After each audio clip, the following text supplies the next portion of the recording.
Hello guys, आज की talent Hunt की क्लास के अंदर 8.3 एक्सरसाइज क्लास 10th के बारे में बात करेंगे। ये मोस्ट इम्पोर्टेंट क्वेश्चन होते हैं, फॉर्मूले बेस्ड रहते हैं और इनको फॉर्मूलों से ही सॉल्व किया जाता है। जब भी हम सॉल्व करते हैं इन क्वेश्चनों के अंदर काफ़ी बड़ी इक्वेशन कई बार दी होती है, तो इन क्वेश्चनों को सोल्व करते वक्त हमें ये ध्यान रखना होता है कि जहाँ छोटा पार्ट दिया होता है उसके बजाय हम बड़ा पार्ट लें जिसे हम छोटा बना सकते हैं। अगर छोटे पार्ट को लेते हैं तो हमें थोड़ी सी दिक्कत आती है बड़े पार्ट को बनाने में। जैसे हमें सेक ए का पता है कि सेक ए को 1 कोस ए बना सकते हैं, फिर कोस को कोसाइन में चेंज करना और अगेन उसमें कोस भी चाहिए। इस तरह के कई काम करने पड़ते हैं जिसमें हमें थोड़ा सा टाइमिंग भी ज़्यादा लगता है और गलती होने के चांस भी ज़्यादा होते हैं। इसलिए हमें जो बड़ा पार्ट होता है वो लेना होता है, जिसे हम आसानी से धीरे धीरे सॉल्व करते जाते हैं तो हम स्मॉल पार्ट की तरफ बढ़ते जाते हैं। इसके अंदर जैसे हमने लिया कोस ए अपॉन 1 प्लस साइन ए प्लस में 1 प्लस साइन ए अपॉन कोस ए, हमने इन दोनों का एलसीएम ले लिया और जैसे ही एलसीएम लिया हमारे पास फॉर्मूला आ गया कोस ए ब्रैकेट में 1 प्लस साइन ए, इधर कोस का मल्टीप्लाई होने से कोस स्क्वायर ए हो गया, प्लस में यहाँ भी नीचे 1 प्लस साइन ए था, ऊपर भी 1 प्लस साइन ए था, हमने होल स्क्वायर लगा दिया। जैसे ही हमने वैल्यू को रखा कोस स्क्वायर ए और होल स्क्वायर को ए प्लस बी की होल स्क्वायर को हमने फॉर्मूले बेस्ड खोल दिया। 1 का स्क्वायर 1 ही होता है, साइन का स्क्वायर कर दिया, 2 साइन ए हो गया अपोन में same value cos A bracket में 1 प्लस साइन ए। कोसाइन स्क्वायर ए प्लस में कोस स्क्वायर ए की वैल्यू हमें पता है 1 होती है, इसलिए हमने यहाँ पे इनको ब्रैकेट में पास में ले आए कोस स्क्वायर ए प्लस साइन स्क्वायर ए प्लस में 1 प्लस में 2 साइन ए।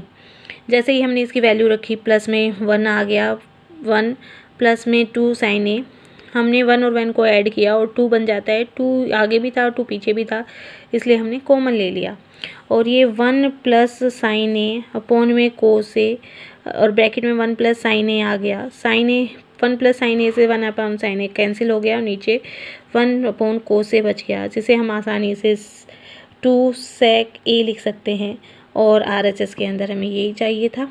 इस प्रकार हम इक्वल वैल्यू फाइंड आउट कर सकते हैं।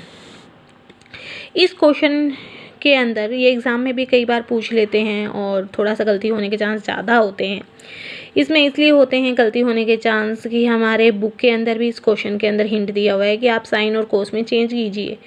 आपको पता है बड़ी वैल्यू को हम छोटी में चेंज करते हैं तो हमारे इक्वेशन का मार्क बढ़ जाता है और हमें और अच्छे से ध्यान देकर सोल्व करना होता है। पहले हम यहाँ पे एलएचएस साइड को, जैसे मैंने बताया आपको बड़ी वैल्यू इधर है तो हमने इसी को उठाया है। हम पहले टेन को और कोट को ही सोल्व करने की कोशिश करते हैं और उसके बाद हम साइन और कोस की तरफ बढ़ते हैं। यहाँ कोट का हमें पता है कि हम 10 में चेंज कर सकते हैं, इसलिए हमने यहाँ पे 10 में ही पूरी तरीके से कन्वर्ट किया। यहाँ 10 थीटा था अपोन में 1 माइनस के 1 अपॉन 10 थीटा कर दिया हमने कोट की जगह। इसी प्रकार यहाँ पे भी कोट थीटा था, उसे चेंज करके 1 अपॉन 10 थीटा लिख दिया ब्रैकेट में 1 माइनस के 10 थीटा।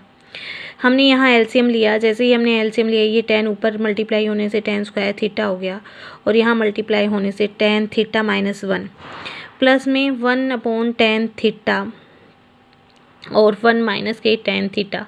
अब आप देख पा रहे हो कि 10 थीटा इधर पहले है, माइनस में 1 है और यहाँ पे बाद में 10 थीटा है, पहले 1 है।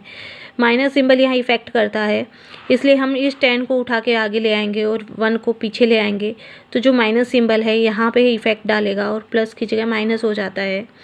इस तरह दोनों सेम हो जाते हैं और ये वाला 10 ऊपर एलसीएम लेने से 10 क्यूब थीटा अपॉन और ये वाला सिंबल माइनस में बदल गया, प्लस में 1 आ गया और हमने इसके लिए फॉर्मूला लिखा ए की क्यूब माइनस बी की क्यूब के लिए ए माइनस बी और ए की square plus a b plus b की स्क्वायर।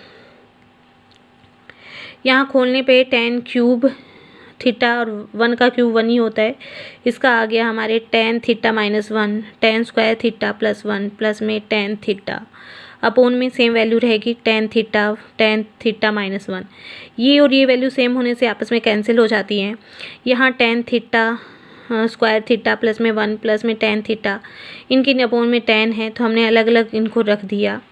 हम देख पा रहे हैं कि वैसे तो हमें tan स्क्वायर थीटा प्लस 1 का sec स्क्वायर थीटा होता है, फिर यहाँ पे हम साइन और कोस की तरफ बढ़ते और आगे चेंज करते तो भी आंसर निकलता, लेकिन हमें थोड़ा सा और इजी तरीका लेना था, इसलिए हमने tan को ही आपस में रख दिया। tan का tan से कैंसिल होने से tan बच गया हमारे पास में। 1/tan को कोट लिख देते हैं और यहाँ tan होने से कैंसिल हो गया और यहाँ पे वैल्यू हमारे पास में इस प्रकार 1 आ जाता है। यहाँ हम tan को sine theta upon cos theta लिखते हैं और प्लस में कोट थीटा को हम cos theta upon sine theta plus में 1 रखा। जैसे ही हमने इन दोनों का एलसीएम लिया, sine square theta plus cos square theta ऊपर वैल्यू बन जाती है, नीचे sine theta plus cos theta plus में 1 चल रहा है।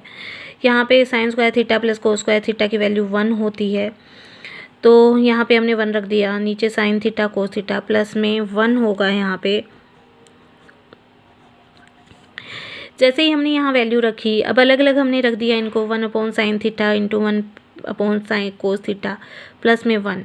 1/sin थीटा को कोसेक थीटा करते हैं, 1/cos थीटा को सेक थीटा करते हैं, प्लस में 1 चलता है, जो कि RHS साइड को इक्वल करता है। यहाँ पे गाइस एक चीज़ ध्यान देने की है कि जब भी हम फॉर्मूले को खोलते हैं a प्लस b की होल स्क्वायर को, तो उस फॉर्मूले में a square plus b square plus 2ab लिखते हैं, बट यहाँ पे 2 नहीं आता। यही गलती होने के चांस ज़्यादा रहते हैं, जिसे हमें गाइस ध्यान रखना होता है कि इस फॉर्मूले में 2 नहीं आता है। तो इस प्रकार हम इस फॉर्मूले को आसानी से सोल्व कर सकते हैं। ये क्वेश्चन बड़े हैं, बट इनको तरीके से हम सोल्व करते चले जाते हैं, बहुत इजी लगते हैं और आप आसानी से इसे सोल्व करके नंबर पा सकते हैं। Okay, thank you guys.